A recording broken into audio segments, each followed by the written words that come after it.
Thank you everyone for joining this 3:15 session at Source Boston. A lot of familiar faces, thank you. I think a lot of you know Bob. Bob Rudis has been in the InfoSec industry for many, many years.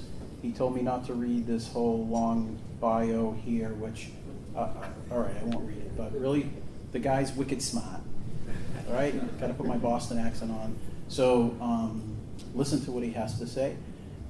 Bob, do you prefer questions at the end or throughout? I will be getting questions throughout. Okay, great. So feel free to interrupt him, and we're here till 3:55. Take it away, Bob. Okay. Yeah, so be as interactive as you want to with this one. I've got some basic setup stuff about some of the cool new things we've done with the DBIR, but if you have questions, do not hesitate to throw them on. I may not have a slide or a graphic I can throw up. I do have the report handy, I can bring it up, but I can probably answer virtually any question from it. Just a little bit, tiny little bit more about me, since I can't read the bio. I usually do this presentation with Jay or one of the other folks on there, but along with the DBIR, I've got a book with Jay. Jay's in red, I'm in red, you can find us there. So, interestingly enough, we actually did this, we had this slide up on at RSA, and we had allocated, that was a joke, and like no one really got it, because like they didn't read the slide. But now it's like even funnier, because like now we actually take the blame for Verizon buying AOL, so. Yeah, so actually, I'm going to leave this up there for a second. How many people know what the Verizon Data Breach Investigations Report is? Okay, hands down. Now I have I'm asking you guys are security people. How many people are CISSPs in the room? This is really good, because now I've got it. Now I've got you. I wish the camera was pointing that way. So as a CISSP, you're supposed to be honest. So this is a question that I have found that I should not ask, but I'm asking anyway. How many people have read the DBIR cover to cover? Most. And thank you for that. And actually, and thank the rest of you for your honesty. And there's no disparagement for you guys in this one. It's a 60-ish page document. It's a lot to take in. And we have found that most people skim through the documents or read through it. And actually, I found that more this year as I've been talking to folks about that. So it's going to change maybe a little bit of how we do the report next year. But the report's been out for about 8 years now. We've got about 10, 11 years of total data for this thing. And we kind of have a gallery of covers up here that you can see, starting from way back when all the way up till now. And the last two covers are really important. And I'll talk about the bar graph in a minute, because folks may not know from last year's cover, but last year's cover was entirely made from the data within the DBIR. There's dots on the cover, so if you go get it, you can actually break it down in the PDF and see it. Every dot is one of the breaches that are in the DBIR. It's like literally every breach we had last year was on the cover. And we did that because we used a machine learning algorithm to figure out how to cluster and organize what the breaches are. I'll talk about that in a little bit, but not much. And this year, it's the same thing. So this year, it isn't just a pretty picture. It actually is made from the data within the breaches as well, too. And I'll talk a little bit about that a little bit later on. But what's kind of cool about the DBIR, this is my first year working on it formally, is that we've really done a great job getting more partners. And especially over the last couple of years, we've really jumped more on partners, and like even this year we did more. And the jump from here to here this year, from 50 to 70, it wasn't just normal breach data. We actually had people knocking down our door, virtual door, literally saying, hey, we have this data, will you analyze it? Will you put it in the DBIR? We want to actually give people a picture that they haven't seen before. You guys ask good questions. Please do stuff with this. And it wasn't breach data. And I'll cover that in a little bit too. So because it wasn't breach data, we had to go what we thought was beyond the breach. If you read the report at all, actually for a 60-page report, it's kind of readable, but I'm going to talk about that readability thing in a little bit too. With this, before we end up, we call it beyond the breach because we have 12 terabytes of extraordinarily different data, and I'm going to cover most of the sections in this one. Folks may not realize this, but our normal breach corpus, which is almost 200,000 breaches right now in the breach corpus, is just shy of 200,000, is about 15 meg. It fits on one of the crappy thumb drives that vendors at RSA give out in the booths. And you can actually have redundancy. Put on a couple of them, right, to have them around. Just encrypt them, because it does have some interesting stuff. Even though it's actually like somewhat anonymized, it's got some interesting data. So we went from working with a really well-known data set for 8 years to working with a bunch of stuff that, while as folks in the team have worked with maybe a little bit here and there, 12 terabytes of data, of different kinds of data we've never really seen before as part of this whole thing. So we had to come up with some underlying principles for how we were going to work out this new section in the DBIR. So one of the principles was avoid simple counting. I am not here to speak disparagingly about anybody else's report. I do see a lot of just simple counting and InfoSec reports, and then doing, showing the counts every year. There's nothing really wrong with that, but that kind of doesn't give you a good statistical picture of where things are, and it may not be helping move the ball forward a little bit. So we wanted to try to shy away from that. We also wanted to not duplicate anything that our partners were doing. I am so glad Steve is here because I really was counting on him being here. So thank you for coming, Steve. Don't duplicate their report content. So we had great partners who produced their own reports, and that whether it was the breach data or whether it was this new data, it's not my job, it wasn't my team's job to actually go duplicate their efforts. Why would I do that? You can read the report. Most of them are actually pretty good to read. We got data from a lot of different sources for some of the different sections, and it was really, while it was the same kind of data, it was in a weird different formats. Anyone that's heard me talk about data before, this was kind of the whole data cleansing, data aggregation. So we had to cleanse it, normalize it, get everything together, and kind of do all that stuff. And we had to come up with interesting questions. So we just don't like to report stuff. That's one reason why in the non-new section, in the regular old breach section that we have, we didn't just regurgitate the same stats from previous years or show some of the same graphics from previous years, because honestly, we respect you too much to do that. And while we may be coming to the point where the breach component of our report is like the beige book in economics, where we will have like a broken out section for something like that in the next year, the reality is for this new stuff, we wanted to ask some questions that we weren't seeing answered in other reports or other places. We had a unique opportunity with the data that we have, and literally scrambled to answer them, because by the time it all kind of came together, we had like 3 weeks to write the thing. And this is like three weeks to go through 12 terabytes of data we've never seen before, and come up with cool questions and answer them along with the other stuff that we normally do, because it was a compressed schedule this year for a host of reasons. So one of the new sections that we actually got to do, that we broke out from a smaller section that we would normally do, is phishing. So we've talked about phishing in the previous couple reports. And this year we got to work with a couple more partners than usually the single one that we got to work with. So we got data from like a couple 100,000, basically people, a couple 100,000 people that were phished over with multiple campaigns over time. And we asked a bunch of questions for this particular thing. But the question I'm going to talk to you about here that we asked and that we answered with this data is, how long do you have as an organization when phishing first, like campaigns being launched against you, how quickly do you think you have before someone actually responds to that phishing event? So I'm willing to take a couple.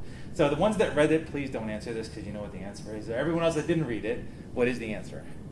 I would say probably about 2 minutes. 2 minutes. That's 120 seconds? Yeah. Okay. Does anybody else want to take a stab at this? We have 2 minutes till the first bite from a phishing campaign. 1 hour? Got 1 hour. So 2 minutes, 1 hour. Anybody else want to go for a third one? Come on, somebody. What? 5 seconds. 5 seconds. So we have a pessimist, a really bad pessimist, a pessimist, and an optimist. Okay, that's cool. So the answer is 82 seconds. And just to give you a little bit of background here, so this, and I could just walk away with this number and we could go to the next section. We asked a couple of other questions. You can read the report for them, but I found this one to be kind of the coolest one that's out there. And if you promise not to tweet something, which is go ask that, right? If I will tell you something else if you'll promise me you're not going to tweet something. So for this 82 seconds one, we wanted to know how fast people respond to these, and it didn't matter the campaign size, and it didn't matter what levels the campaigns were going to, and it didn't matter what department that the campaigns are going to, and it didn't matter what devices. It's like we actually went through this whole series of iterations. So this isn't just a really basic, naive analysis. We looked at all sorts of combinations for this thing, and from the campaign launch till the first person opens and then does whatever the insight is, whether it's like open up the attachment or click on the link and go do whatever is the link, basically initiates the thing that could cause the endpoint compromise, was 82 seconds. Last night I was having a conversation with someone who had an argument.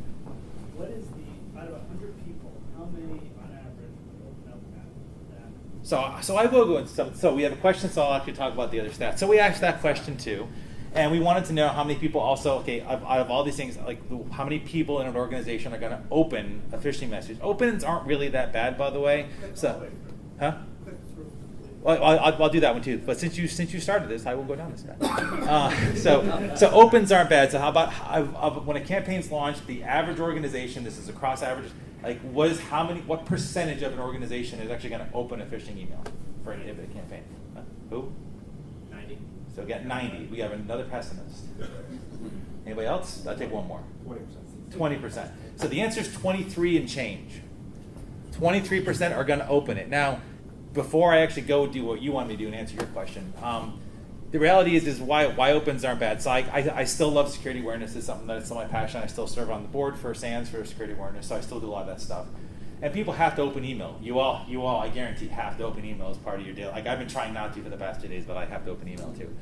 And so there's a lot of jobs where like communications or HR or legal, you have to open email. So like the opens really aren't so bad. Most of the stuff is locked down enough that opens aren't going to be a big deal from a mail client perspective. However, 11% actually do the clicks, opens, whatever you want to call the actual thing that causes the malware event to be successful. Is it 11% of the 23? No, it's 11%. It's 11% of total. Yeah, it's actually really depressing. Are there statistics on the people that got the phishing and contacted necessary people within the organization? Yeah, it's a great. So, do we have any stats on whether people contacted orgs or whatever? We didn't get that data. I'm sorry. So no, we don't have that. We get the data that we work with, and we try to ask questions for it, and that's one of the ones.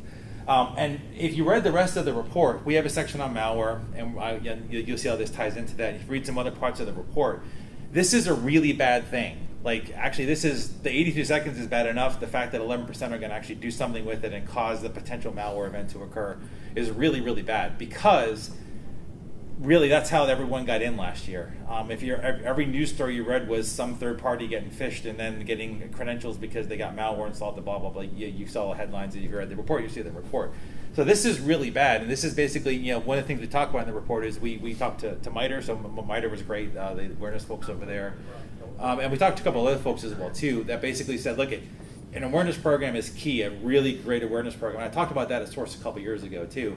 I also say you need technical controls. While I am not going to proselytize any particular company, if I say a FireEye-like device would be something that I would absolutely invest in if I was still running a security program somewhere, because you're almost a fool not to run something like that in conjunction with awareness. So we go from phishing to malware, because that's kind of what happens, right? You go from phishing to malware when something actually happens. And we wanted to, one of the questions, we asked a couple questions, but one of the questions we wanted to know is, are the malware attack profiles against different types of organizations? So if you read the DBIR, we actually group organizations by their NAICS code, North American Industry Code. So we group them at a high level that way. And are these organizations targeted in different ways? Like, do they see different amounts of malware? We wanted to know if there was something along those lines. So I'm just giving you a snippet, because I still want you to read the report. I want to say my report. There's like 10 authors, but it's still my report. So I want you to read my report. So the answer is yes, right? So if you're a retail organization, you're seeing on average of 801 malware events a week. And if you're an edu, especially at college, you're seeing you're screwed over there, basically is what you are. And over here, like, you're not so bad. And we have some profiles for financial and some other ones in the actual report itself too. Now, we got data from 5 different places here. And so I mentioned FireEye was one, Palo Alto was another one. We have a bunch of other ones too, where I got a year's worth of malware event data across tens of thousands of organizations. I can't tell you how many, because then you know what the actual customer base for most of these places are. So we actually limited the number in the report on purpose. It's a lot of places. And we got data. We looked at all these malware capture events from all these different places and aggregated them together and did all this stuff and did this here. So, and I think what's also important on here is, like, you'll actually see that every so often there's like a little spike there, there's like a little peak and spike here. And we talked in the report about this, where you have to not only watch what's happening normally in your environment, and you're all capable of capturing the same information if you've got this kind of device in your environment. We actually encourage, most of the sections was repeat what we did and then learn from what your own environment looks like, more than care about what was in the actual report itself.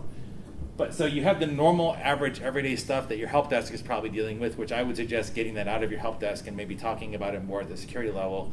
But then also deal with these floods that happen, because these are malware floods that actually occur in a lot of organizations. Like in some of these cases, it was a single org getting some of these actual floods that was going on here.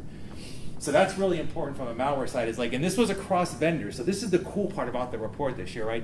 This wasn't one vendor's myopic view and one little industries and whatever a niche thing going over here. This was every single possible industry, every single size, and global. This actually spanned global as well. I think hopefully FireEye is not in the room and Palo Alto is not in the room. So the other thing is, for all you that work at an enterprise, read your contracts, because like, this is your data.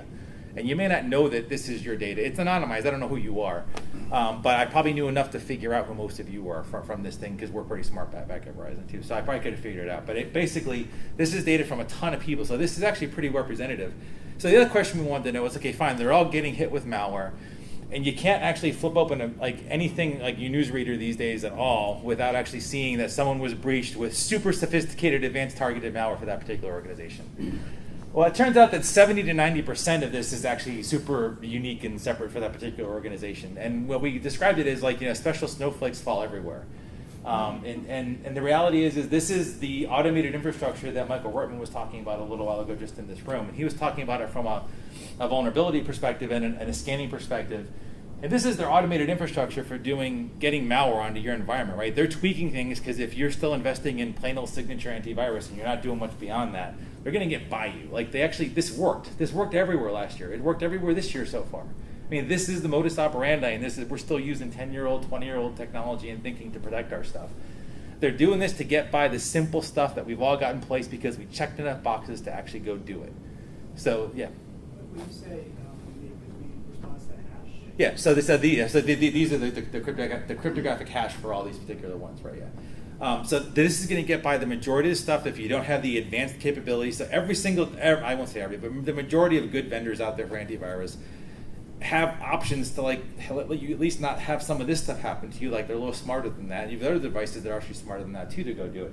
So you can't just rely on the simple basic stuff to get by anymore because they know it works and they're getting by and they're doing it. This is why it works. They're doing it at scale. Like I actually have a little bit of respect for them. A little bit. I mean, it's a weird kind of respect for them. You have to do something when you're studying breaches all the time. It's kind of depressing work. So the next question that we had for this particular section is, we wanted to know what's changed. So thankfully, Wade kept all of his notes from when he was doing stuff back at, I even forget the name of the company, way back before Verizon bought him. I actually forget who they are. But he kept all, because they were actually doing internal type stuff. Wade's a data freak, just like the rest of us are. And he kept all of his notes and all that kind of stuff. So back in 2005, 7 families, and for all of us that are old enough, we actually remember most of those names, and even some of them still exist today too. But they should bring back very horrible, scary memories for a lot of us. Accounted for 70% of the malcode activity back then. And so we said, okay, we have a lot of data from a lot of places. And before you can read what's up there, but if any of you work for an antivirus company or one of these network appliance vendors that actually do this kind of stuff in stream or whatever, I kind of don't like you right now. Because you made it really impossible to actually do this analysis because you got these stupid separators and these stupid names and the things don't match and they don't go up to, it was a horrible pain in the neck to analyze this across 5 different vendors. Could not actually, it was the hardest thing ever. Jay and I actually spent 2.5 days writing a special custom thing that actually does a bunch of stuff and some fancy stuff to try to make this stuff work right. And we still couldn't do it really well, but we got like 60% of the way there. So basically to do that, we got to this next stat, which is there's about 20 families, and so there's the Sinister 7 up here, so this is the Sinister top 7, down here as well too. They've changed because in the old days, the good old days, the simple days, it was just people trying to be jerks and stupid and kind of get their name out there and do all sorts of whatever. Some of it was a little bad, but for the most part, it wasn't horrible. Now, these things are terrible. Zero Access is terrible. Z-Bound's horrible. Andromeda is not great. These things are nasty, horrible things. They do really evil things, and it's really bad. So the landscape has changed a lot. And there's actually more diversity because, again, there was 20 families versus 7. But the reality is even this top 7, it's kind of scary. So we got a chance to see just at the level across vendors, across different organizations. And this was actually interesting too, I should say. We actually tried to run this analysis across different types of orgs again, so the NAICS codes, and it really didn't change a whole lot. Like finance had some different ones and whatever, but that top 20 was the top 20 across them all. So the top 7 floated differently, but the top 20 were the same ones. So the attackers are doing great stuff at scale and doing stuff, pretty amazing, cool stuff at scale that we're not defending well against. Again, so basically start recording some of this stuff on your own. Take the data from your devices since they're doing it. Once you get your own data too, and start working with some of this stuff like we actually did up there. So this is the beginning of what I would call controversial sections. We have a couple controversial sections in the DBIR this year. And the first one is this one. This generated a little bit of a buzz because we worked with actual Michael Reitman's org. Where, if you saw his talk earlier, a lot of the same data he used for the stats for what he was showing earlier is the same stuff that we use to kind of calculate the stuff here. So now I'm going to set this up in that they are an interesting company. They actually work with a ton of actual orgs like Dell is a huge customer of theirs and all their MSS folks, so it's like, you know, tons of machines. But they also work with Alien Vault, and there's a lot of crud in the Alien Vault data set and how they do their stuff and the whole way that they connect people in the threat exchange. Like, there's some crud in there, so it's hard to do stuff. And the IDS stuff that they work with, sometimes the things don't flip right and they don't detect the things well, blah, blah. So there's a lot of caveats, and we caveated everything. Like, if you read the back of the report, we talk about all the things that are possibly wrong with the report. We have the footnotes that talk about that too. We talk about the biases in the data very well in the report, I think. So you just have to go look for them and kind of read them on there. So for this one here, we actually looked at data from all the orgs that Michael was talking about before. And I think it was even bigger because we actually got a larger data set too. So there's like a couple 100 million successfully, according to IDS hits, primarily from Alien Vault, but from Dell and a couple other companies, what were the actual things that were hit? And we wanted to ask a question, so how old are some of these vulnerabilities that are out there?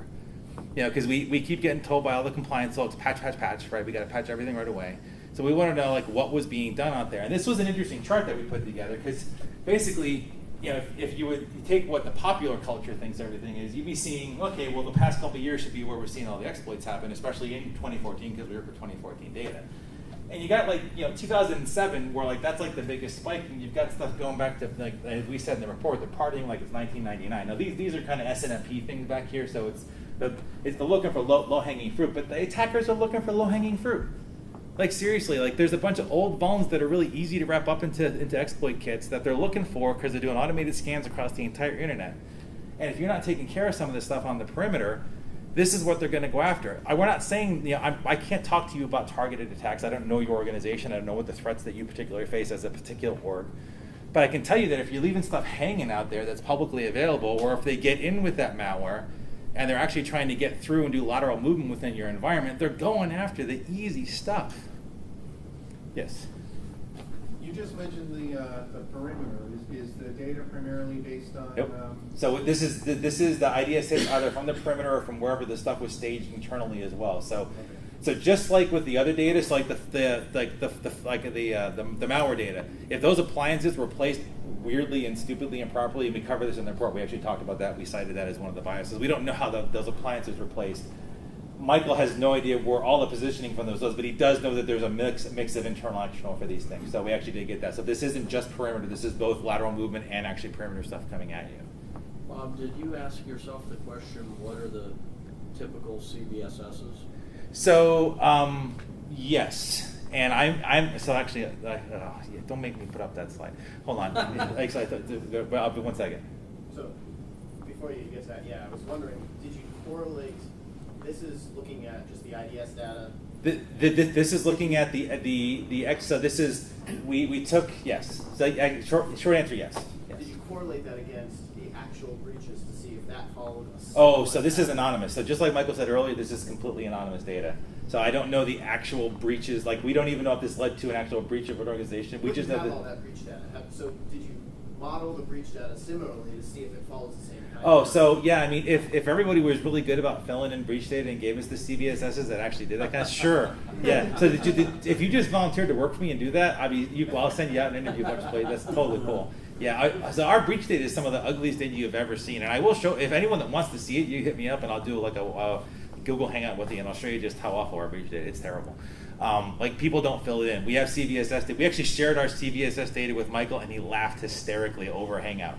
Like, he could not believe just how pathetic our CVSS data was, because we just don't get that level of detail. Like, we get barely what you see in the news. Actually, some of the news is better than what we get for some of the stuff that we get in there. So we tried. It's a great question. We did try. But everything's really old, and this is both like lateral and external. So this is the thing where, like, start cleaning up your house and like go download Michael's thing like after it's up for the source recordings and stuff, and see the stuff is there. We know this isn't perfect. We want to work with Steve and others to make this a better thing and understand things better. We know the IDSs aren't perfect and how they trigger aren't perfect. CVSS 3 has the whole vuln chaining, which is huge, and that's going to play a huge factor on this. And so there's a lot of stuff going on that we know, but this is a great baseline to start with, and we want to work from here and kind of bring as many people into the fold and kind of do this.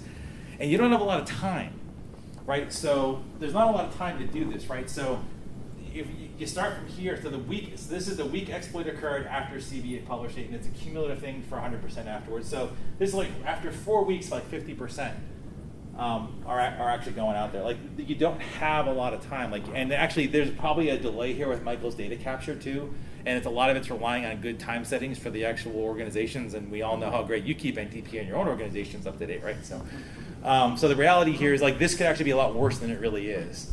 And and because of some of the time-related data, we didn't show things like we actually had some data on heart bleed and all that kind of stuff that hit last year, but we didn't want to show it because it really was skewed because there was timing errors off on here. But after going through and cleaning up a bunch of stuff, the exploits begin and these are actual again compromises known because of triggers within like literally right after the thing's out there. So these guys are right on top of it. So you can read Michael's talk for some of the other cool stuff.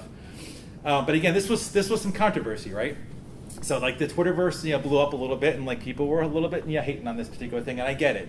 So the reality is we want to work. So we are not saying we are perfect. We're not saying we're always right. We're not saying we did the data 100%, that this is the best data. But we will take more data. So if you work for a vendor or you work for an organization that has give us this data. We treat it really well. We deleted everything that we were supposed to delete. I can actually prove it. And we actually have a lot of stuff, so we will work with whomever, but this is one of those kind of like challenges there. So there's another section, I'm going to breeze through this one because like this has been in the news a lot. It's going to be in the news more, unfortunately. So like how many people have heard of the Ponemon cost of a data breach average thing? He just released it this week. Okay, yeah. So I'm not going to say anything more about that except his name's in one more section on here. So we actually worked with actual cyber insurance breach data. It's like the cost of cyber insurance. So it's not perfect, right? So this isn't like the actual cost of the total order. This was how much an insurer paid out. But it's actually honest data. Like I can call you up on the phone and ask how much your breach cost you, and you're going to tell me $10 billion because you want to look like it was impressive or whatever. So I don't know if you're lying to me when it's a survey, and I could call 12 people in your org, and I could get maybe 15 different answers, and I could average it out. I just don't trust surveys, period. It's just too, because I've actually deliberately lied on surveys to prove that surveys are actually kind of bad. So just to kind of throw it off, right? So we actually plotted this data. So we actually got this data from about 200 actual cyber insurance claims over the past couple of years. And we plotted them up here. So there's a log scale. So this is a log scale. So automatically it's not linear stuff. That automatically tells you about this. It may look like nice straight lines, but we just did that because it's log. Average is already stupid because we're already talking log scale. Just because of that, it's already down. If you take a look at, and I actually regret this. This wasn't my idea. I'll blame Jay because he's not here. We actually did this thing where we calculated our own average cost of a data breach at 58 cents, which is where that line is kind of hits up right there. We never should have done that because like no one read the report. You guys proved me you don't read the report. And they just honed in on that headline, and now that's been the thing, and even IBM quoted this week, so it was kind of horrible. So that's what ours is. This is Ponemon's, and it's like our average, which we know is stupid. We actually said it was stupid in the report. And this is the actual thing which we used with we actually used a linear regression model. I'll give you a prettier picture of that. So when we do the linear regression model, and you can see, so anyone knows a little bit about stats, I'm not going heavy into stats. The fact that there's this gray thing that fans out really wide is that, so this is the actual thing that fits like kind of right in the middle, and like so that's like the pinpoint thing, and I have a chart for that in a second.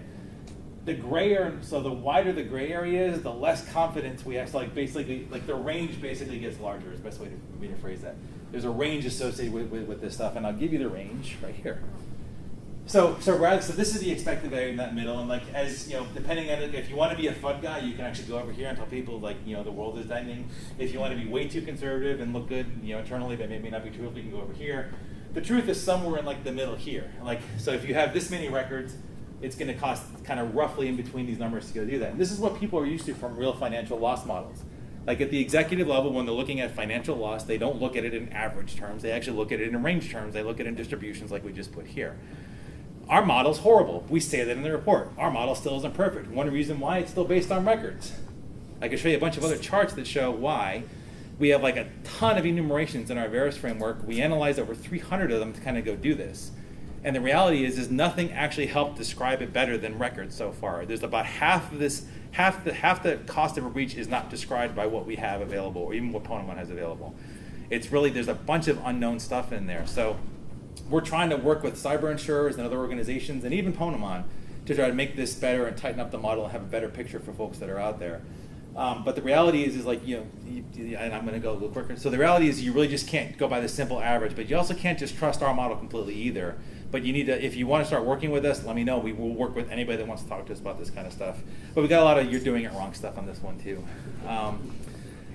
just as an aside in the cover, so because we're actually able to do that cost of a breach thing, we did come up with a way of doing it. The cover is actually based upon that. So those waveforms are actually the actual cost of a breach of the particular industries. We actually have a whole paragraph and a half on the back to talk about what that is. So I won't go into it here. But does anyone recognize what we're riffing off of here? Anyone recognize at all what we're riffing off of? Joy Division cover. Joy Division cover. Wow, I wish I had one of my t-shirts. Actually, give me your name later. I'll give you a book. Sure. Seriously. One of our other sections that was a little bit problematic, and I'll kind of go through this really quickly, we talked about mobile, right? So every once in a while about mobile breaches, mobile security. Every year we get asked about it, and we go, we got nothing. Our actual data set has very, very little related to mobile. Like it's like 2 records, I think, last time I looked. So we got nothing about mobile being a cause of actual breach that we have in our 200,000 corpus. So how am I going to talk about breach? How am I talking about mobile when I don't have anything to talk about mobile about? So what we did is we got Verizon Wireless to give us 6 months of all of their equivalent of on-device, if it's Android, AV data. There's IDS data that we have from them that's on the entire Verizon Wireless network. And we have some advanced detection stuff that I can't talk about that's also on the Verizon Wireless network too. So we have a ton of trigger data that we can go through. We had 6 months of this for the entire Verizon Wireless network. Tens of millions of customers. I can't tell you the number. I tried saying it once and I got yelled at, so I'm actually smacked down for that. I will not say the exact number. I don't know. I have no idea why that's super secret, but anyway. So we actually broke the malware up into 2 categories. This is the entire category. We came up with another one. I'll explain in a minute. So this is over time the number of unique devices spewing malware per week. And actually, we talked to a couple organizations outside of us, and we confirmed that there was actually, like, the decrease that we saw at Verizon Wireless was actually something that we saw everywhere, that they saw everywhere. So this is actually what you see there, that spike, and happened. That was actually stuff that was very, while it wasn't exact, it was very similar in other people's networks that actually went out there. When the Bell Canada guy saw this, he was like, whoa, how'd you get our data? So it's kind of cool. So, but that's everything. So we actually coined what we call annoyanceware. So annoyanceware is anything you've installed or something that might get on your device for whatever reason that is basically showing you ads you don't want to see, maybe stealing your IMEI, like really low grade, like junior grade stuff that almost anyone could write.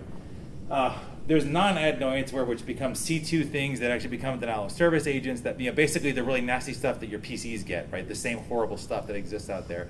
And I should take a moment to basically say, oh, by the way, there's virtually nothing on literally virtually nothing on the Verizon Wireless network, iOS-wise, that's compromised like this. It was literally all Android. Like, it was so bad that we really couldn't even talk about iOS, and like we couldn't even dedicate time to it because there was so little iOS on the actual thing. So Android really wins this battle pretty well. It's a horrible battle to win, but they win it. This is not a data collection anomaly. We actually looked, we asked if they were changing things around.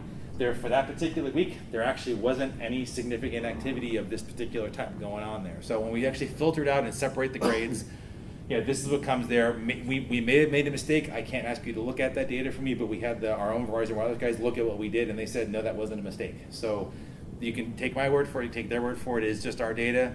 We are trying to solicit more things. Bell Canada might be helping us out next year. A couple other ones might, so we might see different things. But you can see that the numbers go way down, a little more consistent when you get further out for the actual higher grade stuff. But the really interesting thing for me here was it lasts about 2 days. And some of that's because Verizon actually stops it.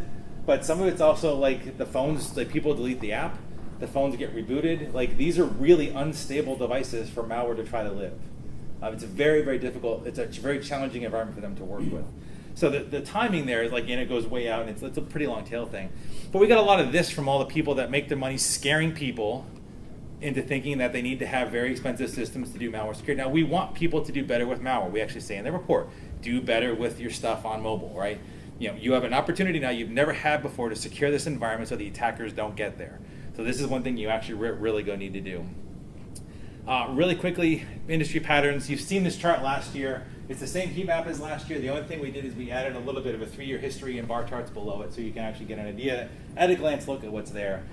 I have this up there primarily for you to go and take a picture of this URL, but you can read it when we put up the source for on there. So there's an interactive version of this particular chart online that we actually made. This kind of shows we actually broke the industries down to one more NAICS code level down. So the high level stuff is very high, like finance is like everything of finance. You break it down and you could actually have more things like central banks and insurance companies and things like that. So very diverse when you get even from one further down. And we wanted to show what this one is, just because you may be under the same high-level vertical, we looked at all the various enumerations around threats related to this stuff and grouped them and clustered them by that in here. So I encourage you, rather than me talk about this, I wanted to just call it out. Let's go here and play, because there's a whole narrative out there, and there's five or six scenarios that we put up there for you to walk through. But this is to get you thinking outside your ISAC box. Right? Basically, it's great that you're part of an ISAC if you are. If you aren't, maybe you should be. And maybe you shouldn't be part of an ISAC that is just like in your vertical. This means that, like on here, these guys, which are all different colors, should probably start sharing information with each other, like indicators of compromise and all the other good stuff. If you don't see your industry all kind of leveled in the same place, now thankfully, red is kind of up here, and I think that's management. It might be information I'm trying to figure out right now, but that's one of the scenarios that we have in the actual report and also in the online thing. This is one thing where you should take a look at and try to understand where your threat brethren are and be working with them. And now, you're relying on us to tell you this from our breach corpus that we have. This also means you might be wanting to talk to more people outside your particular ISAC. For the folks that are actually in the area, the ACSC, Advanced Cybersecurity Center, which I used to be a part of, those guys actually are, they're not just vertical, they actually are regional, and they will take anybody in because they want to work with everybody. They might not be a bad place to start sharing information with. And then finally, we just to talk about controversy one more time. For the folks that have read the report, this has been described as the snarkiest report ever. I would probably call it the most irreverent report ever. But the reality is because we tried to cover a lot of stuff that was statistically hard for people to understand that don't do that normally, and also because it's really just depressing breach data. We actually include all of the irreverence in there and all the pop references and all the other stuff that we do, primarily to make it easier for folks to digest and read. So if the length of it is actually causing you to stay away, I really encourage you not to do that, because it's pretty readable, especially if you do it in parts. And I think we got a couple good one. I think I got a couple good one-liners anyway. But I will ask you. I've got like 2 minutes left. If you hit me up later, if you think there was too much snark, I really want to know that, because we're actually working on how we're doing next year's report right now. So if you want to talk to me about what you feel the casual tone of the report is, let me know that. But I am now got 2 minutes for whatever remaining questions you might actually have from this one, or any section in the report besides this one. Okay, go ahead. More snark, not less snark. More snark. Okay, back. Could you just repeat that? You made a suggestion about an alternative to, as opposed to sharing the ISACs and the verticals, a possible alternative kind of sharing model? Yeah, there is a so the multi-state ISAC is probably one where they actually go across organizations. So you can take a look at the model that they have. The Advanced Cybersecurity Center. I don't know if you're doing stuff with those guys now. John Forrest from Liberty Mutual is here. The Liberty folks are pretty major folks that I helped start it there. That's why I know that. They are a cross-industry group, regional here to Massachusetts, but and Maine and New Hampshire and Vermont probably. It's mostly, I think it's mostly down here, but I think they got some New Hampshire folks and some Maine folks. They actually are across everything. So they aren't just aligned vertically. So any threat sharing they're doing, any stuff that they're doing, it's a really cool ISAC model to go do that. You've got folks like ThreatStream and Threat Connect who are also bridging some of these threat groups together, and you can form your own on there as well too. I'm not proselytizing any one particular place. I'm not here to sell anybody anything. I make nothing off of giving these names out, but you can go find others like that too. You can take a look at what we did in the report, especially with the online one, to see where your industry might be aligned to, or hit me up and I'll give you a special thing if I can for it. And basically, that's one thing where it's really important for you to be sharing with the right people and as fast as you possibly can too. I'll do that. Yeah, Steve.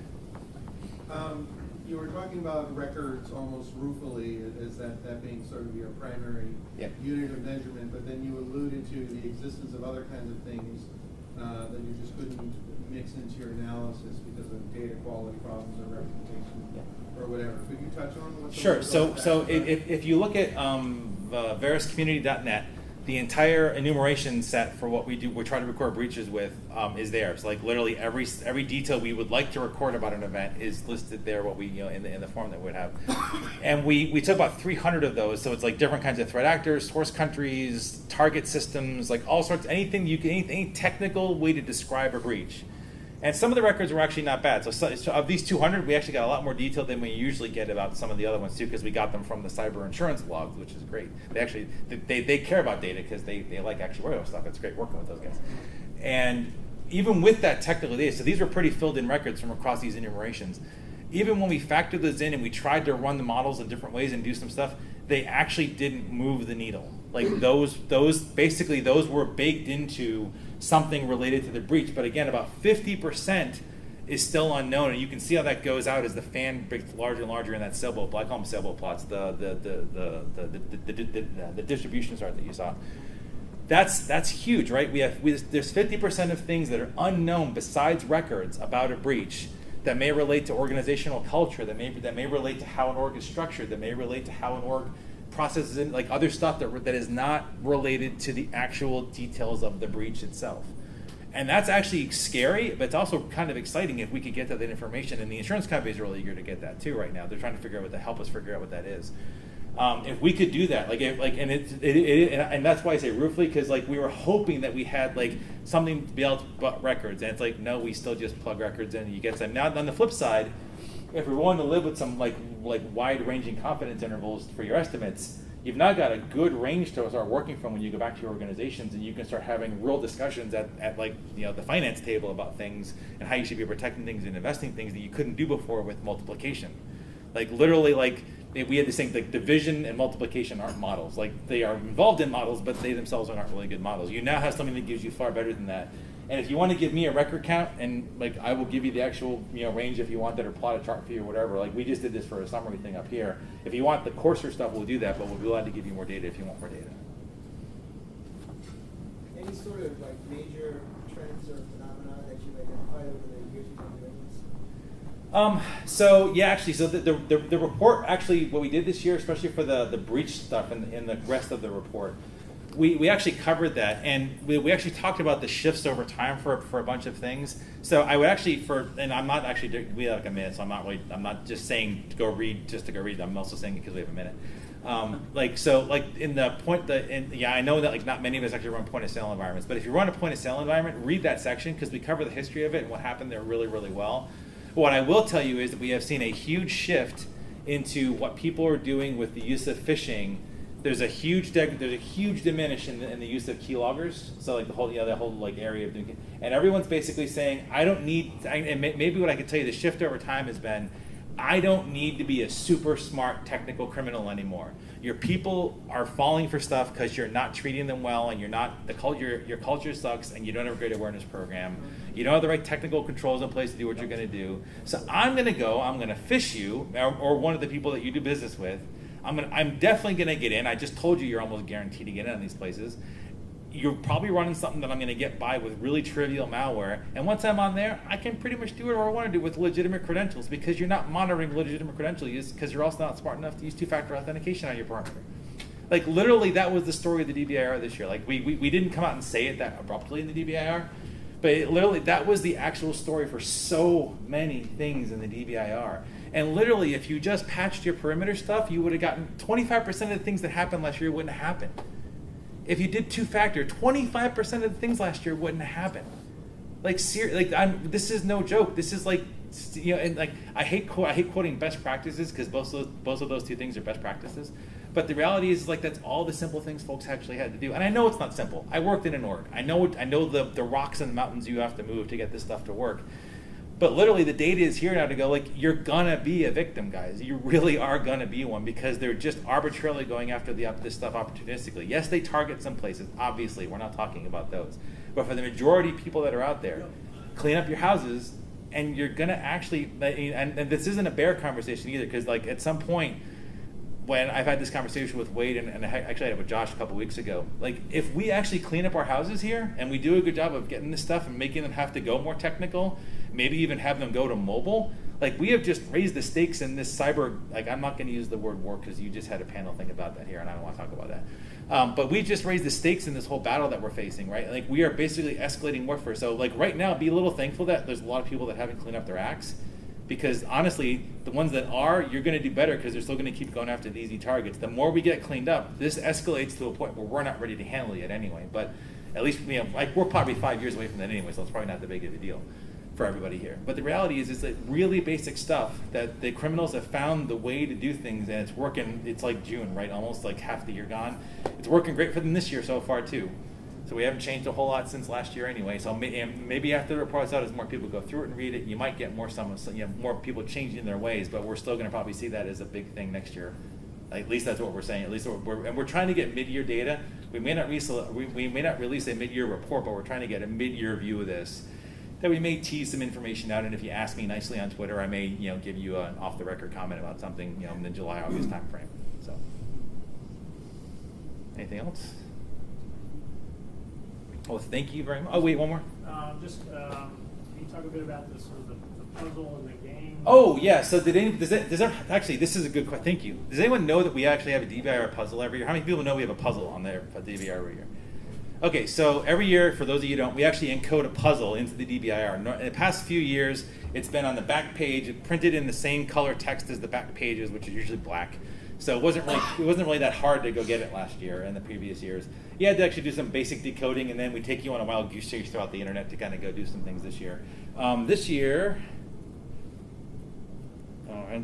I actually didn't put the one up here, so you can't really see it. But on the back cover, so there's no printed copies of the DBIR this year. We went really cheap. But on the back cover, there's actually little mini waveforms, really tiny waveforms that were actually encoded into each of the different panels inside here, into different streams in here.